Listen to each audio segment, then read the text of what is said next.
의인은 믿음으로 말미암아 살리라. 로마서 1장 17절 말씀. 갈라디아서 3장 2절 말씀.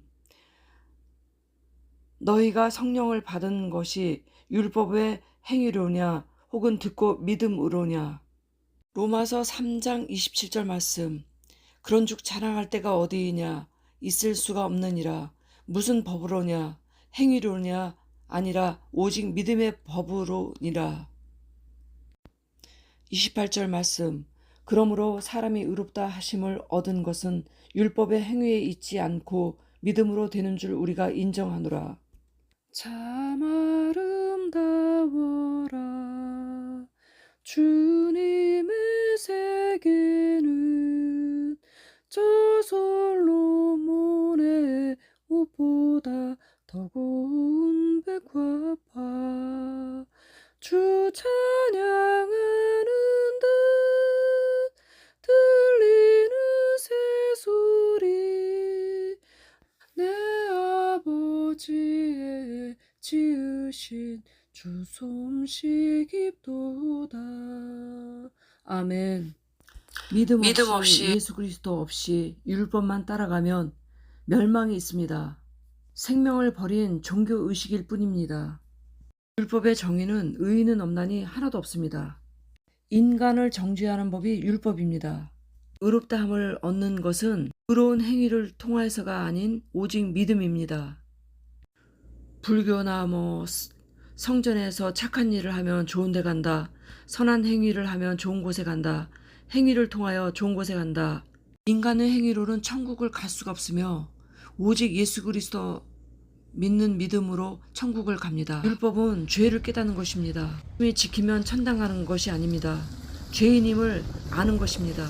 원하는 것은 믿음입니다. 그러나 율법은 오늘날 지금도 여전히 필요한 것입니다.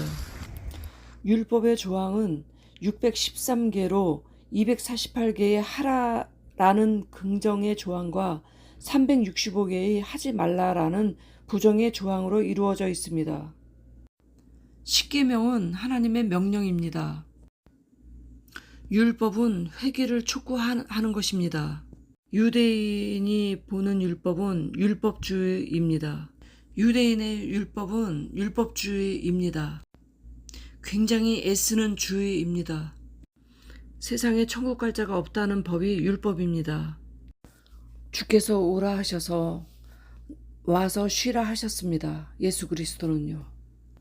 천국 가는 것은 믿음으로 의롭다 받는 것이지 율법을 통하여 받는 것이 아니고 바리새인처럼 죽기 살기로 노력해서 율법만 따라서 천국 가는 것이 아닙니다. 하나님의 은혜로 천국 왔다 하는 것입니다. 오직 믿음으로 가는 나라 하나님 나라입니다. 죽은 이에게 예배드리는 것도 성경에 어긋나는 것입니다. 성모 마리아도 숭배해서는 안 됩니다. 마리아도 인간입니다. 경배의 대상은 오직 예수 그리스도입니다. 성경책이 하나님 말씀이요 생명 그 자체입니다. 성화로도 구원이 없습니다. 십자가로도 그 형상으로는 구원이 없습니다. 오직 예수 그리스도입니다. 인간은 경배의 대상일 수가 없습니다. 이단입니다.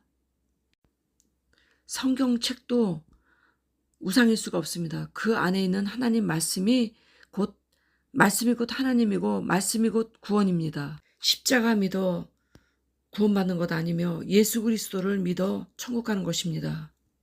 성경책 믿어 천국 가는 것이 아니며 그 안에 말씀이 곧 하나님이십니다. 예수 그리스도 믿고 천국 가시는 여러분이시기를 축복합니다. 할렐루야. 고린도전서 10장 20절 말씀. 무릇 이방인이 제사하는 것은 귀신에게 하는 것이요 하나님께 제사하는 것이 아니니 나는 너희가 귀신과 교제하는 자가 되기를 원하지 아니하노라. 21절.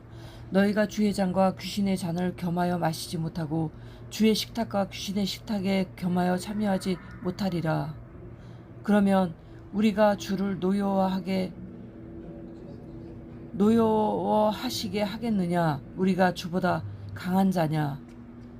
누구도 하나님보다 강한 자가 될 수 없습니다. 성경에 분명 귀신도 나옵니다. 귀신을 부인하는 것도 저는 이해가 되질 않습니다. 율법 안에서 의롭다 함을 얻으려 하는 너희는 그리스도에게서 끊어지고 은혜에서 떨어진 자로다. 갈라디아서 5장 4절 말씀.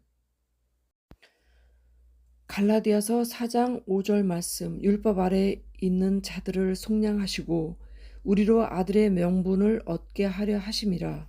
아멘. 갈라디아서 3장 11절 말씀. 또 하나님 앞에서 아무도 율법으로 말미암아 의롭게 되지 못할 것이 분명하니 이는 의인은 믿음으로 살리라 하였음이라. 말씀의 정의인 것 같습니다. 갈라디아서 2장 16절 말씀.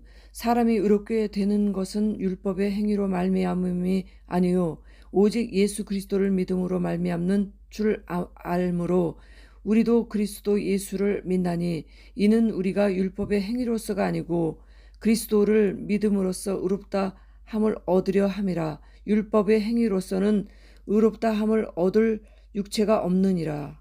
아멘. 내가 하나님의 은혜를 패하지 아니하노니 만일 의롭게 되는 것이 율법으로 말미암으면 그리스도께서 헛되이 죽으셨느니라. 갈라디아서 2장 16절 말씀. 사람이 의롭게 되는 것은 율법의 행위로 말미암음이 아니요 오직 예수 그리스도를 믿음으로 말미암는 줄 알므로 우리도 그리스도 예수를 믿나니 이는 우리가 율법의 행위로서가 아니고 그리스도를 믿음으로써 의롭다 함을 얻으려 함이라. 율법의 행위로서는 의롭다 함을 얻을 육체가 없느니라. 간음하지 말라. 음욕을 품고 여자를 보는 자마다 마음에 이미 간음하였다 하였습니다. 살인하지 말라. 그 형제를 미워하는 자마다 살인하는 자니 살인하는 자마다 영생이 그 속에 거하지 아니하는 것을 너희가 아는 바라. 형제를 미워하는 것도 살인이라고 했습니다. 유대인은 율법을 잘 지킵니다. 세상에 율법으로는 천국 갈 자가 없습니다. 그러나 십계명은 하나님께서 주신 지키라는 명령입니다. 지켜야 합니다. 너희가 육신대로 살면 반드시 죽을 것이로되 영으로서 몸의 행실을 죽이면 반드시 살리라. 무릇 하나님의 영으로 인도함을 받는 사람은 곧 하나님의 아들이라. 너희는 다시 무서워하는 종의 영을 받지 아니하고 양자의 영을 받았으므로 우리가 아빠 아버지라고 부르짖느니라. 육신에 있는 자들은 하나님을 기쁘시게 할 수 없느니라. 만일 너희 속에 하나님의 영이 거하시면 너희가 육신에 있지 아니하고 영에 있나니 누구든지 그리스도의 영이 없으면 그리스도의 사람이 아니라. 또 그리스도께서 너희 안에 계시면 몸은 죄로 말미암아 죽은 것이나 영은 의로 말미암아 살아있는 것이니라. 예수를 죽은 자 가운데서 살리신 이의 영이 너희 안에 거하시면 그리스도 예수를 죽은 자 가운데서 살리신 이가 너희 안에 거하시는 그의 영으로 말미암아 너희 죽을 몸도 살리시리라. 하나님은 죽은 자에게 제사하지 말라 하셨습니다. 성경에 분명히 나옵니다. 죽음 후에는 심판이 있다 하였습니다. 그랬을 때는 이미 천국 백성, 지옥 백성 정확히 구분되어집니다. 그래서 육신이 있을 때 예수님 믿고 영혼 구원 받읍시다. 주님을 찬양합니다. 아멘. 개인적인 간증을 하나 하겠습니다. 제가 옛날에 일원동에 그 아파트에서 살 때였습니다. 잠이 든 것 같기도 하고 안 든 것 같기도 하고 그런 상태였는데 제 집에서 소복 입은 여자가 왔다 갔다 하는 것을 보게 되었습니다. 그래서 저는 잠자는 것처럼 눈을 감고 있었습니다. 근데 조금 있다가 그 소복 입은 여자가 제 목을 누르기 시작했습니다. 근데 그 손톱이 굉장히 날카로운 걸 느꼈습니다. 그리고 죽여버려 했습니다. 그랬을 때 하나가 아니구나 그런 생각을 했어요. 그러더니 조금 있다가 그 얼굴이 짐승의 형상을 하고 있는 거였습니다. 그때 저는 혼자 있었으며 두려움이 엄습해 왔습니다. 그래서 저는 작은 목소리로 속으로 기도했습니다. 입 밖으로 내지도 못하고 속으로 기도했습니다. 예수님 도와주세요. 나사렛 예수 이름으로 명령하노니 이 더러운 귀신들은 내 몸에서 묶임을 받고 떠나갈지어다. 예수 이름으로 떠나갈지어다. 그런데 그 어둠의 세력이 순식간에 없어지는 체험을 했습니다. 그 예수 안에서 그 어둠의 세력은 정말 이제 아무것도 아닙니다. 예수 그리스도의 능력 앞에, 예수님 이름 앞에서는 벌벌벌 떱니다. 힘들거나 괴로우십니까? 골방에서든 작은 목소리든 신음소리든 주님 이름으로 기도해 보십시오. 하나님은 그 음성을, 그 기도를 들으십니다. 주님 안에서 승리하시는 여러분이 되기를 축복합니다. 할렐루야. 아멘.